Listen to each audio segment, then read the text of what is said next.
وای توجیکستان ما رو همچی یک قشلاقی دوردست خلافت خود علاقه در خریطش جوکر است، در برنامهش جوکر است. این همی سایت داعش کسی اجازه دارد که شاید در این بالای سامانش خریطه خلافت آیندهش زده است. توجیکستان نیست در اونجا. او ولایت خراسان دهه توجیکستانه. مبارزه ما با افراطگرایی فقط یگان مبارزه فکری یا مبارزه امنیتی نیست. من میخواستم هر یکی ما نمی رو درک کنیم. من بارها در این باره نوار کردم که ما وقتی که همی افراطگرایی دینی خصوصا جریانایی که امروز از خاورمیانه به سمت آسیای مرکزی در حرکت نمی رو خوب آموزیم، این دیگر تهدید به امنیت نیست، تهدید به حکومت نیست، این تهدید به دولت، تهدید به ملت، تهدید به موجودیت ما همچون فرهنگ و ملت است. چون که همه نظامنامه‌های همی گروه افراطی را ما تحلیل میکنیم، سایتاشون هم میبینیم، تحلیل میکنیم. ببینید یک نکته دارن، همش میگن که ما دولتی عمومی خلافت میسازیم. در دولتی وای نه نام تاجیکستان است، نه نام ازبکستان است، نه نام قرقیزستان است. دولت‌های ملی ما برای وی وجود ندارد.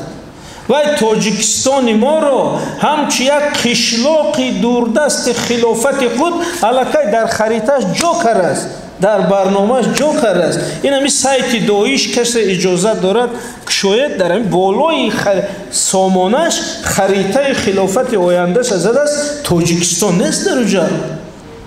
او ولایت خراسان دهه تاجیکستانه.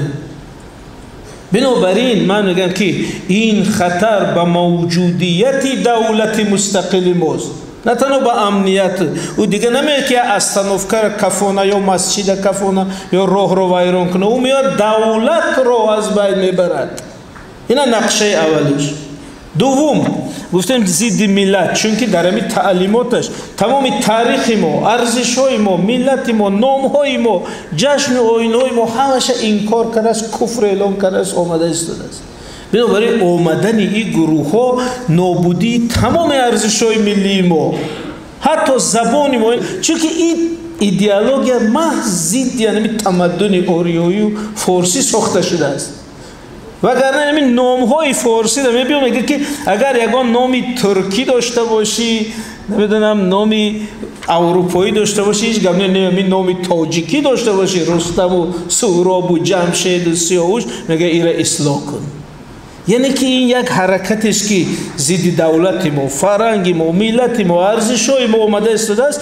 بنابراین من میگم که مبارزه ما با افراطگرایی دیگه فقط مبارزه امنیتی نیست، این مبارزه برای بقای ملت است، مبارزه برای بقای دولت است. بنابراین این حقوق ملت و دولت تاجیک است که در مقابل این جریان ایستند.